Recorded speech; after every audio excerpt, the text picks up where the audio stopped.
Hi, you're watching New York State Legislative Report with Senator Patrick Gallivan. I'm Julia Lokendy. Today, the Senator and I are going to talk about what's going on in the New York State Senate. How are you? I'm doing excellent. Glad to be here. Great. You are a new member of the Senate and new to legislative office in general. So tell us what your impressions of Albany is so far. I'm enjoying it.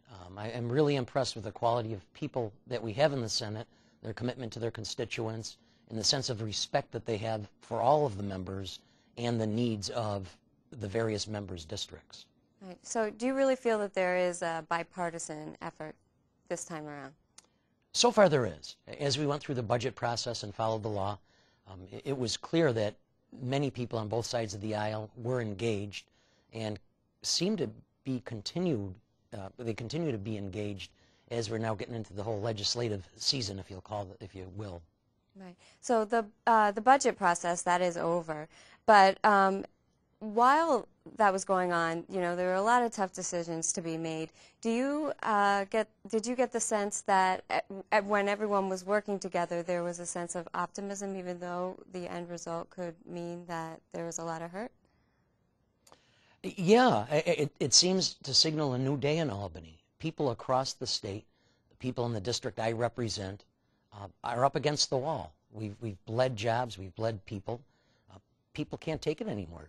State spending has been out of control, especially the last 2 years, or the last, not this current budget, but the 2 budgets before that. And I believe I was sent to Albany.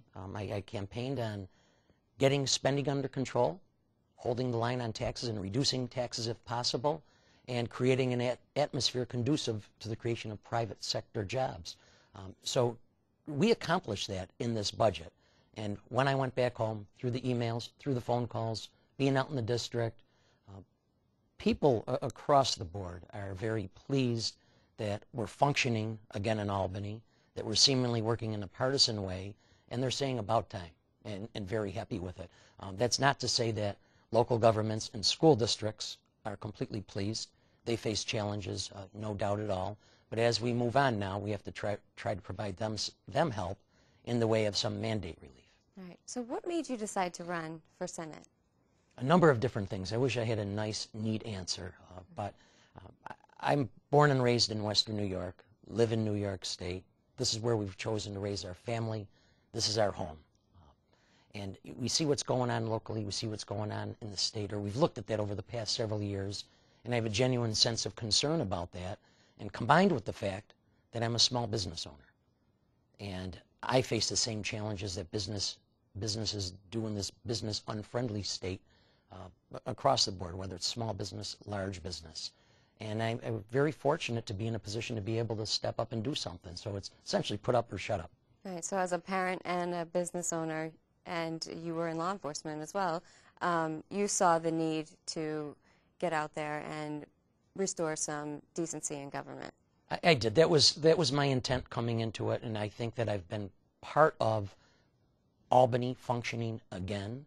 Albany seems to work again. There seems to be a new civility, a new atmosphere up here. The governor seems to be in line and working with the legislature and trying to accomplish many of the same objectives, and I'm glad to be a part of it. Right. You were appointed to some pretty important committees. Tell us about those. I serve on a number of different committees. At times it becomes a little bit of a challenge to try to make all the meetings and study up on all of the issues and the laws that we're facing. My background is in law enforcement, so I'm pleased to be a part of the Codes Committee and Crime and Corrections and able to use the expertise I have in that area. There's a number of very important issues to our district, so I asked to serve on committees like agriculture and banking, environmental conservation, among other things, because those things are important to the district. And I'm very honored to be trusted as chair of the Social Service Committee. That touches people throughout the state, very important committee. We see certainly we need to be able to provide help to those who truly need it. But we've seen waste, fraud, and abuse over the years. And of course, in line with getting government spending under control, when we look at the money spent on our various social services, and the money's going out to help people across the state, it's my goal to help make sure that they get it. they're the people truly in need get it, not the people who are scamming, not the people that are cheating, that are lying, and this gives me an opportunity to work on that. Do you think that there's been an inefficient delivery of state services in the past? In certain cases, I'm still learning. I've gone from my private sector world and my public sector experience in criminal justice, which is just a very small part of what we do up here, and now, of course, we touch every issue. But certainly, I'm in line with the belief that state government is too big, that the delivery of services can be better.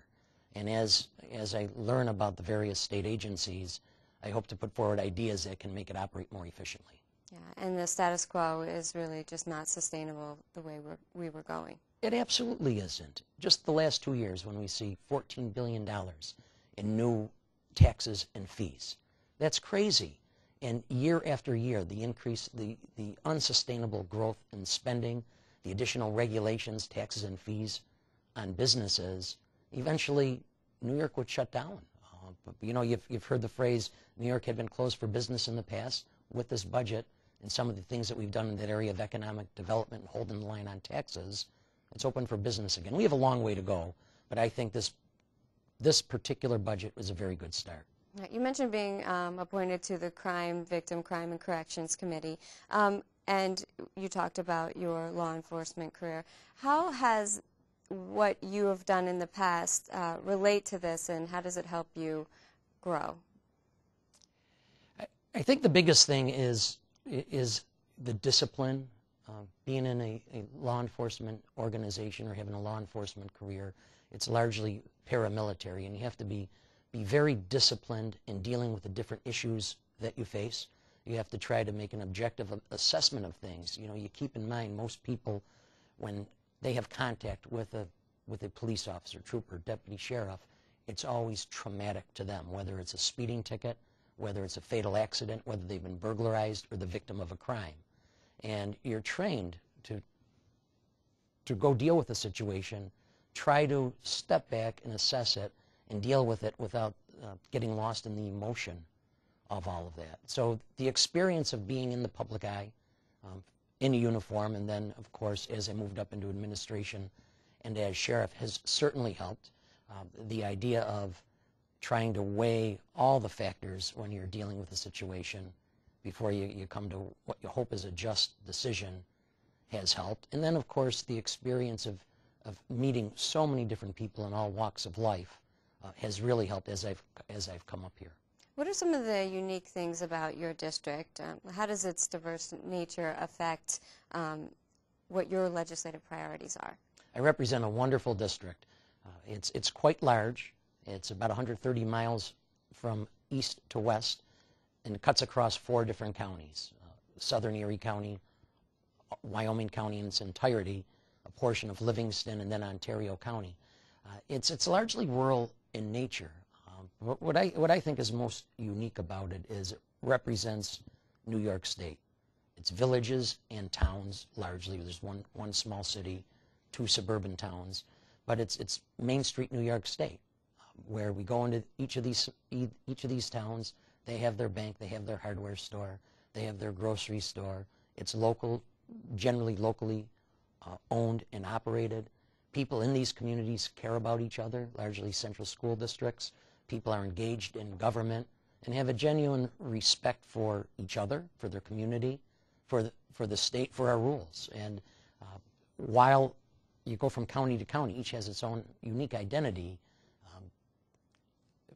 people love the country. They love New York State. Despite its problems, they've chosen to stay here and really have a tremendous amount of respect for government. And it's a wonderful constituency to serve. You advocate to protect and advance agriculture and its related industries. Tell us how that relates to economic development. Agriculture is New York State's #1 business. It's its largest industry. Wyoming County, small Wyoming County with only 40,000 residents, one of the counties that I represent, is #2 in agricultural output in New York State. So we look at its connection to the district I represent, but also to the state. And there is not one person in the state that isn't connected in some way, shape, or form to the agricultural industry, whether they're actually involved in it or they are the end user of it, drinking the milk, eating the vegetables, eating the meat, and so on. So you look at agriculture, we certainly have room to grow in that area, and I think the agricultural industry can be used as a means to help spur economic development. A lot of people forget about that. People that aren't exposed as much as some others are say, well, geez, the farmer's this, the farmer's that. They forget that farming, agriculture, is a business. And that farmer, whether they're on a small family farm or a large farm, still has to make ends meet. And they're trying to put out a good quality product at the lowest cost possible and make a living while they're doing it. So I've learned an awful lot about it over the past roughly year or so. I'm fascinated by it. But it's kind of ironic the other day that we confirmed both the new agriculture commissioner and the new commissioner director of economic development. And some irony that they were both done together. But I think the symbolism, when you look at our biggest business, at the same time with the area of economic development so important to the state, the two commissioners side by side, hopefully they'll continue to work together as we move our economy forward.